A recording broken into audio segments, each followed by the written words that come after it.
கர்த்தருடைய பரிசுத்த நாமத்திற்கு மகிமை உண்டாவதாக. சங்கீதம் 115 அதிகாரம் 17-18 வசனங்கள். மரித்தவர்களும் மௌனத்தில் இறங்குகிற அனைவரும் கர்த்தரை துதியார்கள். நாமோ இது முதல் என்றென்றைக்கும் கர்த்தரை ஸ்தோத்தரிப்போம்.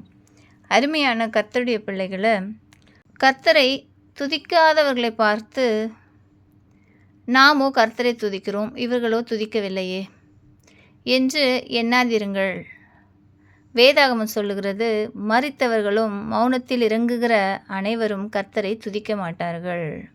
கர்த்தருடைய பிள்ளைகளாக நாமோ என்றென்றைக்கும் கர்த்தரை ஸ்தோஸ்தரிக்க வேண்டும்.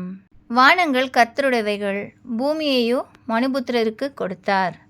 கர்த்தர் நம்மை நினைத்திருக்கிறார், அவர் நம்மை ஆசீர்வதிப்பார். கர்த்தர் உங்களையும் உங்கள் பிள்ளைகளையும் வர்த்திக்க பண்ணுவார். வானத்தையும் பூமியையும் படைத்த கர்த்தராலே நீங்கள் ஆசீர்வதிக்கப்பட்டவர்கள். நாமோ இது முதல் என்றென்றைக்கும் கர்த்தரை ஸ்தோத்தரிப்போம். ஆமென். கர்த்தர் உங்களை ஆசீர்வதிப்பாராக.